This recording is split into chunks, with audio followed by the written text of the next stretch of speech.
And how many people are we reaching typically? Oh, we got 3 check marks, and that means we're live. And today we're going to be talking with Mitch Russo. How you doing, Mitch? Awesome, David. How are you? I'm great. Great. Let's start the show. Okay. I'm David C. Barnett, and you're tuned in to Small Business and Deal Making, the broadcast, podcast, YouTube channel where I talk about buying, selling, financing, and managing small and medium-sized businesses while controlling risk. So if you're looking to take control of your future through buying a business one day, or if you already own a business and you're looking to grow or exit, you've come to the right place. I talk about interesting things, I talk to interesting people, and I answer your questions every week right here. So be sure to hit like, be sure to hit subscribe, and let's get to it. Awesome, Mitch. It's great to have you on board. You and I think I was on your podcast maybe 4 or 5 years ago. It's been quite some time. And a lot of things have happened since then. And I wanted to have you on the show because, anytime I have a chance to talk with someone who has been around in the world of business for as long as you have, you've done a lot of stuff, you've seen a lot of things, and I want to get a little bit into your history because you actually had a very successful software business that you exited. Can you start off by giving us a little bit of that background story? Sure. So I was working in the semiconductor industry as a sales rep, and it was very exciting at the time. And I was sort of on the peripheral side of the business, watching as all these great companies were starting up and growing, and I felt like I was part of that because my products, my semiconductors, were embedded in many of the products that they were shipping. But I knew I wanted to be in a technology business. I have wanted to be in one all my life. So I had an idea. I brought it to a close friend, and for conversation purposes, I didn't expect what was about to happen. In fact, we had breakfast together. I told him what my idea was, and we even sketched it out on a little napkin and stuff. I still have the napkin somewhere. And 6 weeks later, sort of like as a surprise, he called me up and said, "Come on over, I want to show you something." And sure enough, on his screen, he literally coded a prototype of what we were talking about. And I said, "Well, we could start a business around this." And he said, "Great, let's do it." No hesitation. He just said yes. And so we both put $5,000 into the bank. Yeah. And that was the beginning of our business. And so what year was this? What time are we talking here? 1985. 1985. I think that I had a Coleco Atom computer at the time. So Right. Do you remember those? Of course. Yeah, I had one too. So what was the software? What was it doing? Well, the whole idea is I wanted to capitalize on the rise of the PC, this whole new paradigm shift away from non-IBM, non-Intel to IBM/Intel PCs. I knew that was going to be huge, and so did Bill Gates. Yeah. Bill knew it better than me, and came out first with products like basic compilers and eventually CP/M, which was, as you know, an operating system he purchased, he did not create. But luckily for us, what ended up happening is we joined the marketplace as the operating system got a little bit more secure and stable. That was called DOS. Mm-hmm. And we had this idea for a pop-up time tracking tool. And that was the core idea of the product. We had a couple of pivots along the way, but eventually what we settled in on was building time and billing software for lawyers and accountants. Okay, so an easy way on the computer for lawyers and accountants just to keep track of whose file they were working on so that the billing could be sorted out later. Because I would imagine in a manual tracking world, if people forgot to make notes along the way, they would end up with time at the end of the week they wouldn't know how to allocate. Exactly. And so what we did is we made the process of keeping track of time easy. We made the process of billing simple, and we brought that all to the front office, to the lawyer's actual workstation, as opposed to it being back office where it used to reside for most of the legal profession. Okay. And so this was 1985, and then you eventually exited from that business. How long were you in it before you had the opportunity to leave? We're in about 9 years total, and we never took investment money. We never took venture capital of any sort. We just basically operated the business out of a checkbook, you might say, with a little bit of a credit line. And there was a point in time when we decided that we had wanted to start considering selling the company. So I started canvassing the market and looking for some buyers.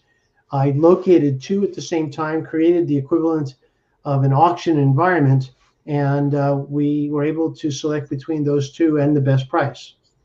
Oh, that's awesome. So, how big had the organization grown by that time? Like, how many, at that time, were you selling one-off copies of the software, or was it a licensing arrangement, or how did you do it in those Yeah, days? we were selling packaged software. It was a physical product. We actually built a manufacturing facility.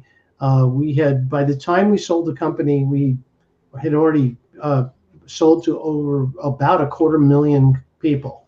So we Wow. had a lot of customers, a lot of law firms. Law firms kind of adopted our product as a standard. And now, when a law office would open, they would buy a copy of time slips for every station. So, when you exited from that business, that's when you got into the coaching in the field? Yes, what ended up happening is I sold the company. I moved to Dallas, Texas, to earn out for several years. While after my earn out was over, the uh, the the president of the company asked me if I'd want to help run the company and the U.S. division in general of Sage PLC, and I said yes, I would sign on as the chief operating officer. I did that for 2 years. Then I moved back to Massachusetts, uh, basically jobless at that point, but a bank account filled with money. So what ended up happening was now people were seeking me to say, "Hey, Mitch, you just did this. Can you help me do this too?" And back really in 1998, I became officially a coach. So, what's interesting to me about this particular chapter in your story is that nowadays we hear about business coaches quite often, but I don't think in that period people were really aware that this was a thing. Were people coming to you kind of like they were looking for a consulting solution to help them along, or how did people verbalize what it was that they were looking for from you? Well, one of the first things I did when I got back was I put a list together of all the VC firms in the area, and I sent them a letter and said, "Hey, look, if you're like most VC firms, you have uh, investments you've made called Walking Dead, which hasn't worked out quite so well. You should hire me. I will debug the problem and get them restarted and make them turn them profitable in a very short period of time." And then I started at that point attending angel investor meetings at the same time. So I was being exposed to entrepreneurs at every angle who were struggling to get their Mhm. startup to the point of wanting to either be funded or be sold. And so was it the VC firms that eventually hired you on, or was it some of these companies that knew that they needed someone to help stimulate some change? Well, the VC firms actually were not hiring me on. That was the interesting part of the story. These small companies immediately realized who I was and what I had done, and they started bringing me on board. Um, but the VC firms, after like months of not hearing from any of them, I called one up and said, "Hey, I am just curious. Why haven't I heard from you?" And they go, "Oh, Mitch, I'm sorry, but don't tell anybody I'm telling you this, but you're too old." I said, "What? What?" "Well, you're 44 years old. All of our CEOs are in their 20s." And I said, "Yeah, but don't you want somebody who's kind of been through this, done it, and now can help others do it too?" They said, "Well, yeah, but that's not really that's not the profile of who we typically look for."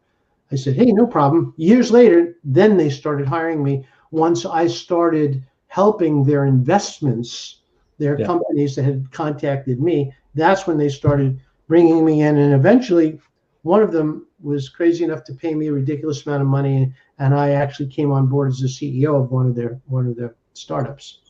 So how long was your tenure with a lot of these companies? I mean, you were coming in to try to address a certain problem. Were you like, what was sort of the length of, or what, were you right inside the businesses trying to help them out, or were you kind of on the outside meeting with them and coaching them along? It was a combination. In one case, I literally showed up 1 day a week and took an operating position inside the company. There were other companies I sat on the board, and there were a third type of company where I would advise on a very regular basis the management team. I might come in or do it over the phone. I preferred going to visit the company. I always loved seeing the environment, and we'd sit in a conference room for 2 or 3 hours, maybe once or twice a month, and I would make a list. This is really where I learned how to hold people accountable. I learned all about goal setting and goal tracking, and I discovered that this was the key to making success in any business, is to set goals and have somebody hold you accountable to meet them. Did you evolve a certain kind of framework that you started to use Yep. around this time? Can you give us some examples of some of the things that ended up happening with some of these firms? Well, sure. First of all, in some cases, I literally wrote a check and participated in the funding as well. So when the dust settled, I had helped fund 19 different companies, and unfortunately, timing was not great for me. It was right before the dot-com bust. So many of those companies, even with good business models, went bankrupt and went out of business.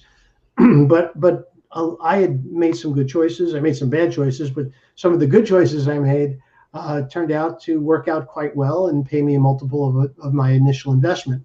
So overall, I would say I pretty much broke even for that era. But in many cases, we were able to rapidly, integrate and expand the marketplace, and then grow within that marketplace and attract potential buyers, which is, again, was always the goal with these startups. With my coaching work and what I do with clients now is I set up a framework right away. So when I work with somebody, we have a 2-hour session to start with. And in that 2-hour session, I'm literally building a 2-dimensional map, the mind map, effectively, of their entire business. So in 2 hours, we create a business plan using a mind map. And then at that point, I assign homework and set goals, and my clients help me set their goals for them. And then we track those goals every week. I have a special software product that I use for all of the accountability, goal tracking, note-taking, homework delivery, appointment setting, and all of the elements related to the mechanics of the coaching environment. Okay. And so at what point did your business evolve to the state that it's in today? Was it sort of post.com bust that, because you're not just working with tech firms today, right? No, I work with all types of companies, and what ended up happening is that after I left Sage and returned to Massachusetts, I decided that I wanted to further my education. So I went back to school and got a degree in finance for trading options. So I became a professional options trader, and I mentored with the gentleman on the Chicago the Chicago Board of Options Exchange, and I traded right through the crash of 2008. I don't know if you remember that. But I do. Yeah, a lot of people do. And around that time, my friend Chet and I, which we've been in contact over many years, told me one day, he goes, "Look, I need your help." And I said, "Sure, what do you need, buddy?" And he goes, "Look, I just need some help here." And skipping all the details, I rolled up my sleeves and I got involved and I started helping him. And within 6 months, I was running his company. And then we decided to have a conversation with Tony Robbins. So Chet had been reaching out to Tony for a long time, and finally got a hold of him and created the idea that maybe we could be in business together. And so the three of us met on a Thursday night, and we spent every couple of probably 2 or 3 Thursdays a month trying to figure out how we could be in business together. And over the course of about 4 months, we came up with the concept of Business Breakthroughs International. Mm-hmm. And then we set up an event in Las Vegas. We brought everybody to that event in our world that we could. We brought 500 people into that auditorium. We recorded over 50 hours of content, and that became the basis of our product line for Business Breakthroughs International. So, you know, this is kind of exciting. I mean, everyone knows the Tony Robbins name. I mean, he's quite famous in the whole personal development space and the, you know, walking on the hot coals and all that kind of stuff. So what, you know, you mentioned that you met several times over a couple of months to work on building this thing. When you approach an organization like that with your idea, with your ambition, can you tell us a little bit about how you framed the pitch to be enticing to them? Like, because I'm sure that an organization like that probably gets solicited a lot, you know, from people who have different ideas that would obviously love to leverage their brand in order to try and access those markets. So can you give us a little bit of insight into how you pulled that together? Yeah, I mean, it really started out with understanding Tony and his needs. It turns out that, you know, one of the things that Tony has done over the years is he's created an incredible body of content. But we had content, Chet's content was something that Tony wanted to share with his audience. But the other need that Tony had was he wanted to expand his audience beyond his current ability to do so, or his current means of doing so. And he saw what we had and the rate at which we were, you know, growing and potentially could grow together as a means of furthering his own company's goals as well. So because we understood what Tony wanted, we were able to deliver and position what we had to be as enticing as possible for Tony and his management team. Yeah, it's WIIFM, right? The radio station everyone loves to listen to. That's right. You know, what's in it for me? You always have to. This is something that a sales trainer, you know, told me years ago. Is when you're going to be going in and talking to that prospect, no matter what it is you're talking about, you have to pause for a moment and just try to empathize and think about what might be of interest to them. And if you're not quite sure, you can ask. Like you can ask the right questions that will give you insight into what is important to that prospect to see if what it is that you're offering is going to be able to fit in. So you launched the product with Tony Robbins, and then, you know, you're not doing that today anymore, are you? No, I lasted 5 years, and my exit was around the time that Chet passed. Chet Holmes was my partner. He died of leukemia or complications related to leukemia. And it was at that time that I went on my own. At that point, it was 2012. And that's when I wrote my first book, The Invisible Organization. Invisible Organization is one that I mentioned in the email that I sent out to everyone here the other day, because you talk in that book about preparing and evolving organizations for existing in a virtual way. And I thought, wow, you know, that was pretty prescient of you, because here we are, you know, in the post-COVID world where a lot of organizations suddenly had to adapt in the same kind of fashion. How was that book received when it came out? Were people agreeing that this is the way things were going, or were some people kind of doubtful? I think a lot of people were very doubtful. And you know, remember now, this book was released in 2015, and you know, the idea of taking a brick and mortar business and converting it from atoms to electrons to going completely virtual was a little bit of a foreign concept. So my consulting business around that time was really not trying to present the idea of the whole company going virtual, but why don't we take big chunks of the company that are eating up a lot of resources, like your call center, for example, and let's making that virtual so that we can shed an entire building with all of the expenses related to that building, yet still get the same results, and in many cases better results, by sending all those people to work from home. You know, it's interesting that you say that, because here where I live, I mean, this is a big industry. Call center, at first it was brick and mortar call centers from big companies in other parts of the world. And then it has evolved to the virtual call centers where you'll have companies will have an office and they'll have like a training room, a little bit of administrative, space for administrators and stuff. But the majority of the people who are, answering inquiries from customers and everything, they're working from their homes, and sort of greatly reducing the footprint and cost for administering and managing that kind of thing. So and I see we got some questions that are popping up in the chat, which is great because we're going to be getting to those as we move along here.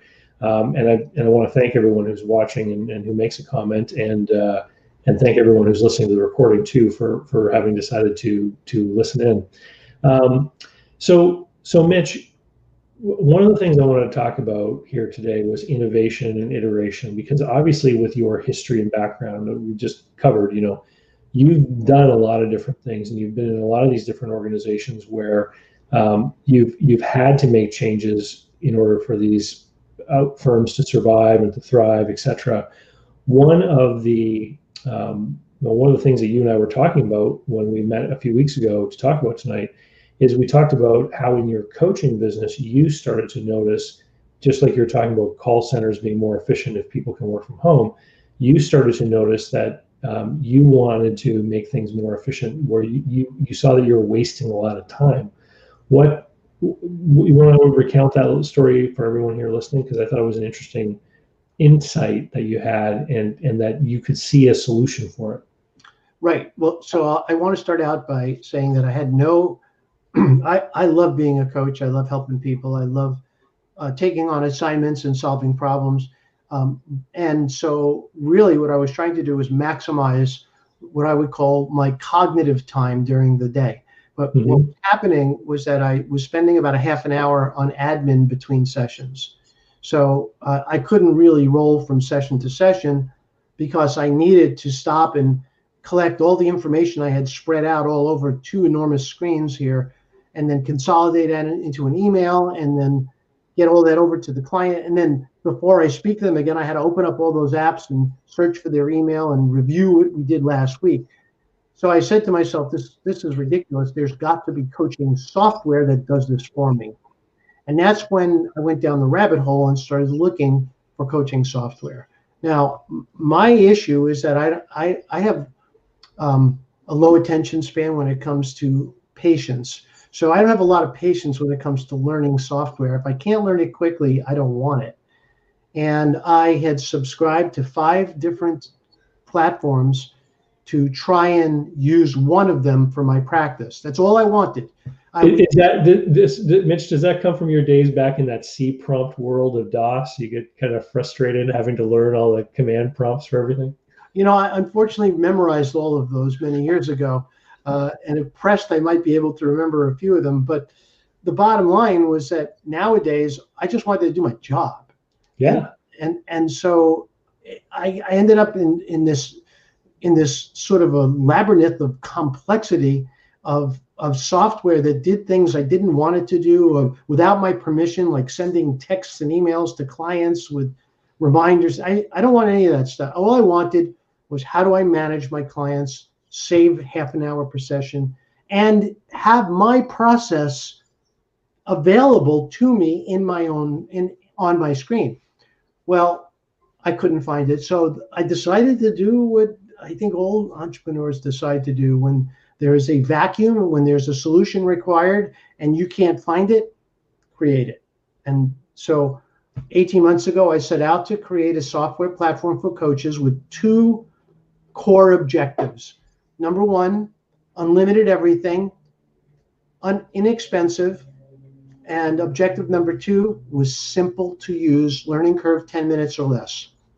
And so I created Clientfolio. It costs $19.97 a month to use, and you will learn it in 10 minutes or less. It's all on one screen. So I've never done a software startup. So for 18 months, can you give a little bit for those of us that are familiar with the world of software? So what happens over those 18 months? Obviously, you begin by sketching out an architecture, what you want it to look like, and then you have to have developers actually work on building the parts. Like, can you describe that process and the timeline? Yes. So, and again, this is something that's familiar to me. So it's something I've done over and over again. I've done it with clients, for my own companies, for my own projects. So here's how I started. I basically sat down with a word processor and wrote up the idea of the problem I was trying to solve. And then from there, I created a list of what I would call a feature set, if you will, without a lot of granularity, but just a basic feature set. And I decided up front that because of my struggle with these other products, that it had to be so simple to use that it should, if possible, reside all inside of one browser window, one screen. And then from there, low cost was easy because I knew that there were a lot of people who didn't, who were just starting out and who needed great software but couldn't afford the $197 or in some cases $397 a month for these products.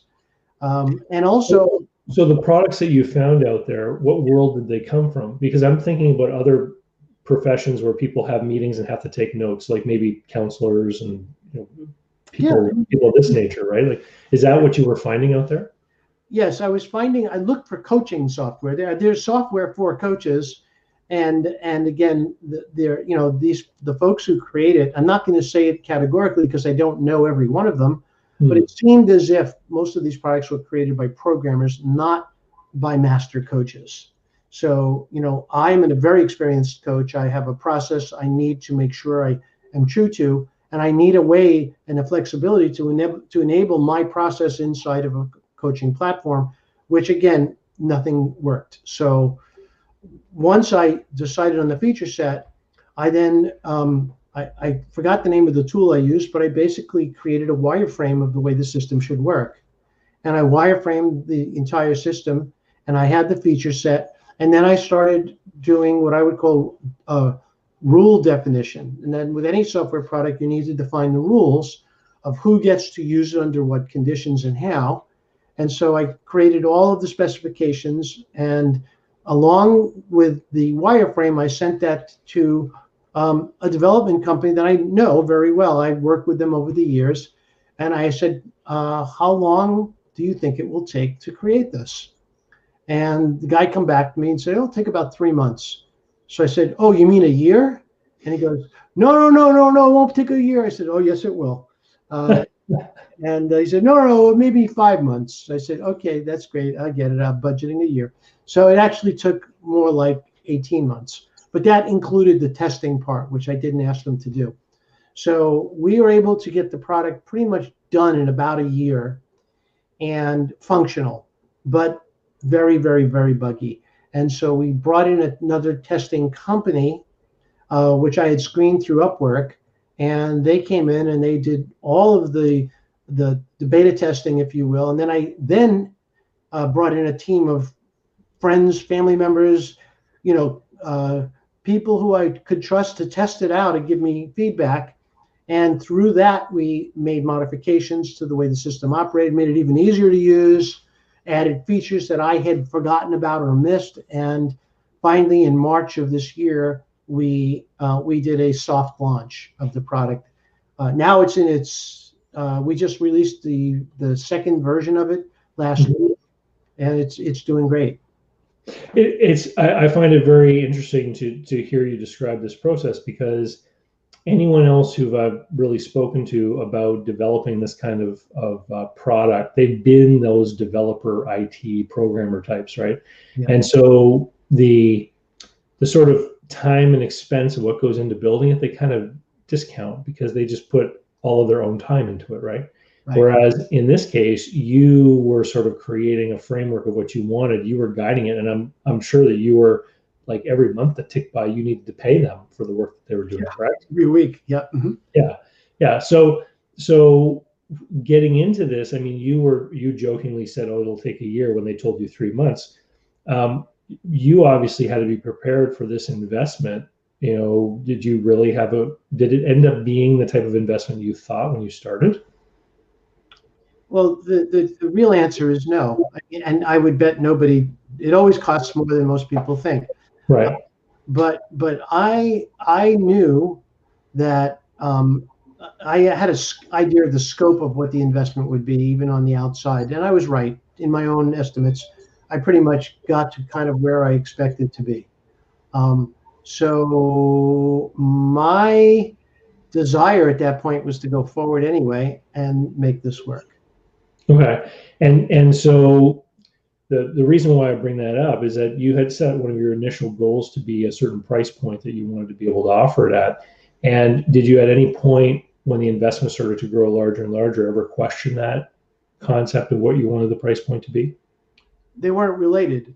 The price point of the product was designed to meet the goals of the original spec, not related at all to what my expense would be. I didn't care what my expense would be.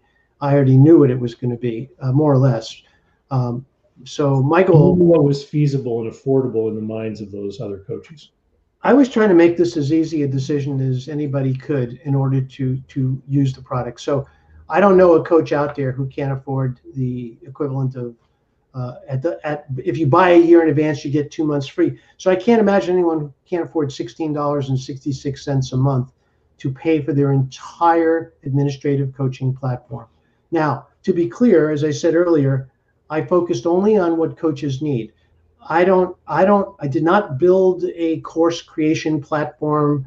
There's no way I would even attempt that. I did not build a financial management system. Again, there's plenty of those out there, and I don't want to interfere with what people already have. I built what coaches need to coach, and to keep clients productive and to increase the results they get with their clients. That I accomplished to do that for $20 a month. And so the fact that this kind of thing didn't exist yet, and you already said what you thought about the other solutions that were available out there. What I find interesting is that I think that this kind of thing really comes from the fact that you have the necessary perspective, given the background and all of your experience over the years. You've got it on your screen, eh? We can share this. Sure. Yeah. I'd like to just show some people maybe some screenshots here. I've expanded it to the full screen.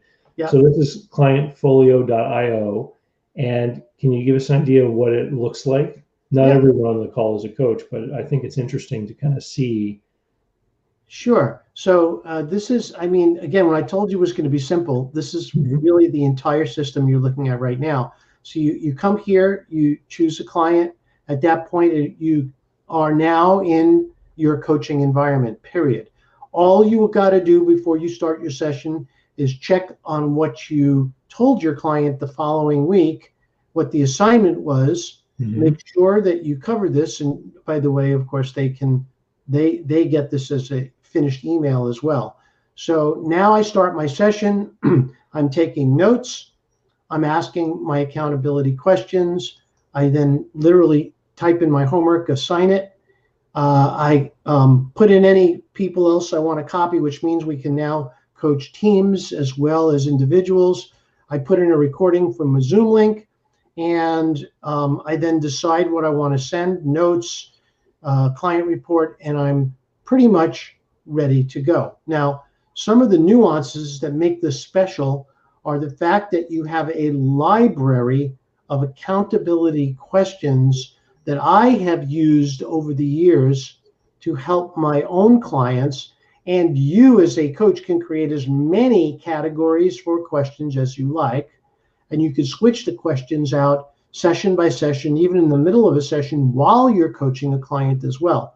So if you decide that you're dealing with a gratitude issue, you want to make sure somebody is being grateful, and all you got to do is select that question, and it automatically changes the questions in your coaching screen.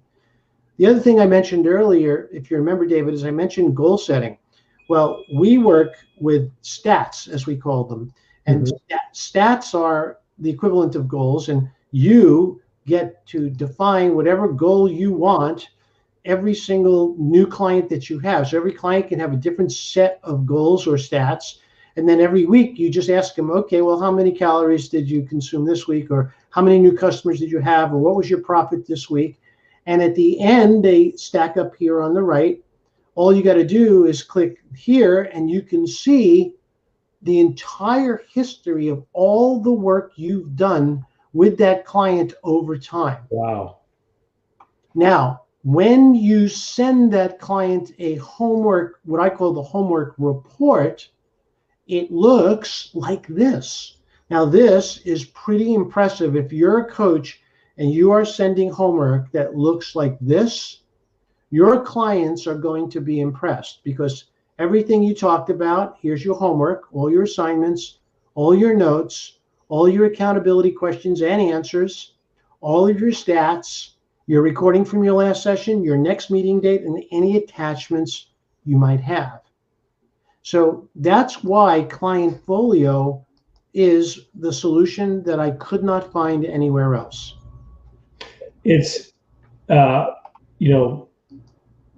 I mean, this is impressive. I mean, it's almost like, I mean, I've created processes before for myself where I've just created like a paper form, with different boxes and things where I've checked things off and make sure that certain things are done. But this is like dynamic, it's personalized to each client. It, can be adapted by each individual kind of coach and what their coaching business is. And I love the fact that you can link in the recordings from the Zoom calls. And I get it. I get how this would help keep you organized. How many people do you have on it so far? Well, it's let's just say under 100 for now, but it's growing. It's growing every single week. We get more and more subscribers. And by the way, some of my greatest suggestions for improvement come from my subscribers. Can I give you one example? Yeah. So one of my clients was saying, "Hey, Mitch, when I send my homework to my clients, they have questions about the homework sometimes. And so what do? Is they send me an email." So I said, "Oh, okay. What's the problem?" He goes, "Well, I get so many emails sometimes I can't even find their question." So I was thinking about the problem for several weeks after I heard that. And I said, "You know what? I have an idea. Why don't we turn the homework email into a two-way conversation?" So I brought this to my team. I said, "How can we elegantly implement this?" And so we now added a comments button on every new homework screen. And now anybody can click on the comments button inside their homework and automatically append their homework and their history with the client's question. And then the coach, as soon as they see it in Clientfolio, can answer it right inside the platform, never leave the screen. And all of that history is maintained with the client records as well. It's, it's about having all that stuff easily accessible in one place, I guess, is the real sort of advantage that you're looking for. And I can totally understand how, prior to a meeting, you open all that up. It's very easy for you to catch up and to get your recollection in order as to what happened in the last meeting.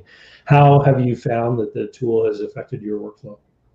Well, I mean, I was spending 30 to 40 minutes per session collecting all of those pieces. I had Evernote, I had spreadsheets, I had mind map products open, I had several tabs open for calendaring and for Zoom and all these other things. So I was 30 to 35, sometimes 40 minutes per session. Now it's as soon as I'm done with the session, I use a tool called Grammarly. I don't know if you've heard of that. I'm seeing it advertised. Yeah. Yeah, it looks at for spelling mistakes and typos. So all I do is look at the screen after I'm done, and Grammarly tells me all my little typos. I fix all of those. I click send, and my client has their homework assignments. And I have a record of the entire session, 5 minutes. That's awesome. Why don't we take a look at some of the comments here? And now, Mitch, you're down in Florida. We've got fellow Floridian Kevin says, "Good evening. Hey, Kevin, how are you?" And then heading out to Alberta, I think we got Jamie Irvine, who says COVID-19 has had an acceleration effect on adopting digital technology in the truck parts industry. I think probably the same thing can be said for most industries out there. Exactly. I know that most people that I'm talking with have had to learn how to do things. In fact, some of the training sessions that I do over Zoom with clients all over, I sometimes do them for a government agency here. And they have an education program for local small businesses, and I sometimes do some of these things live. And when everything locked down last spring, they had to move to Zoom, and they knew that I was doing this kind of stuff all over. So I actually had to train. I went and trained some of the other trainers on how to use Zoom. So it's definitely something that a lot of people have had to suddenly learn. Buddha Black says, I can relate. And that comment popped up when we were talking about your frustrations in getting the software developed on time. We've got Paul Reed says, impressive software. I can see using this for sales consultants. Interesting. I can remember back in my different sales careers, I was always in very consultative sales processes with a lot of highly complex solutions, whether in the financial industry or advertising. And some of my conversations would go back and forth for months. We would try to use Salesforce and things like that, but I can tell you it was difficult, I think, for a lot of my colleagues to keep the notes appended and amended and updated and everything like that. Have you had any expressions of interest yet from other people trying to stretch this into new fields? I do all the time. So I have salespeople using this. I have guys who are doing work in dealerships, car dealerships, using this now. We have consultants, we have trainers, we even have therapists. In fact, there's one group, again, remember, this is all brand new. So just recently we had a therapist sign up and loves using it because they're now doing all their sessions remotely. They brought it to their boss, to the company, and now they're evaluating it to see if they want to roll it out to all the therapists in their organization. Yeah, I can totally see that. I've got a question here from Istanbul. Greetings from Istanbul. How to reach out to Mitch and subscribe? Well, Mitch has a website, mitchrusso.com. And I'll put a link to it in the show notes as well here for anyone who's watching during the replay or listening to the audio version as it comes along. And they could also go to clientfol.io, Clientfolio, if they want to take a look at the software. Okay. Another comment here from Paul. I really like how this ties up with the Zoom and you can record. Well done, Mitch. I like that feature too. It certainly, I can understand how that's easy to use and how it would be beneficial. What do you see coming down the pipe? I mean, obviously you see that for you and your coaching business, this particular product is going to make you more effective. What do you see on the horizon for business coaching in general? Do you think it's going to become more and more mainstream? Because I mean, I've certainly seen the growth. You and I have a common friend, Mark, who talks about coaching all the time. I've definitely noticed how it seems like more and smaller businesses are making the investment in some kind of coaching assistance to help. What do you see coming down the pipeline for this kind of thing? Well, to speak in general, I think at this point, coaching is a well-established medium for reaching your goals faster than ever before. I mean, I make a very simple promise. I can compress a year of progress into 6 to 8 weeks working with any company owner. And the reason I could do that is because I've seen all of this stuff before. There's very little I have not seen. And that's why and on top of that, I know how to implement. So, I mean, I'll give you one quick tip that I always share with people is that if you're looking for a business coach, the only question to ask is, how many times have you done what I'm trying to accomplish? And to what level have you done it? And if you get an answer like, oh, this stuff is all the same, it doesn't really matter, then you just run. But what you're looking for are people who've done exactly what you want to do and have done it over and over again. That's how you know you're in the right place, you're working with the right person, and for whatever that person charges, you're going to get incredible value because they are accelerating your progress and compressing time. I think that you put it in a great way. I mean, all of my, I mean, I've got a lot of different business experience, but the area where I'm, really know my stuff and the area I work in all the time is in the transaction, right? Sure. And so I'll help people either exit or I'll help them buy.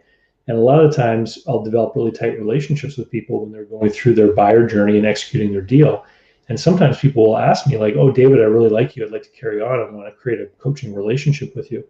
And I'll say, look, I know that I add value in helping you through the transaction to buy, whatever business, the janitorial business or whatnot. But what you really need now is someone who just retired from this industry who has 30 years experience. Exactly. And that person is going to be a much better coach for you. That's because right. All the problems that are going to be coming up for you, they will have faced. That's and they're going to be much better position to help you out. And so then I'm happy to have those people go off and find that person. But you're right. You want to find the person who has arrived at the place where you're headed, so that they can show you how they got there. Exactly. And once again, it doesn't necessarily mean that there's something that you should feel either like you aren't enough, or how come I couldn't do this on my own. We all need help. David, I don't know about you, but I have several coaches who help me throughout my journey every day. I have a physical fitness coach who also advises me on nutrition. And I also have an investment coach who helps me with my trading. I mean, so I work with coaches all the time, and it doesn't necessarily, it's not an admission of anything other than I value experience, and I'm willing to pay to accelerate my own progress. That makes good sense.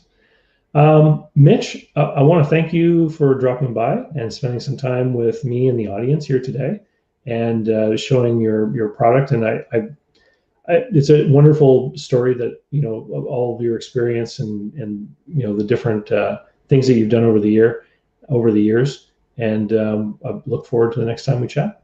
You got it. Thank you, David. All right. So everyone, listen, thank you for dropping by. For people listening to the recording afterwards, it's great to have you come in. And don't forget, if you are interested in learning about buying, selling, managing, or financing a business, make sure that you take a few moments and subscribe to my email list. And make sure that if you like a video, you hit the like button, because it really does help the YouTube algorithm, and can help spread the word of everything that I'm doing to other new people. And with that, we'll say see you later. Have a great night.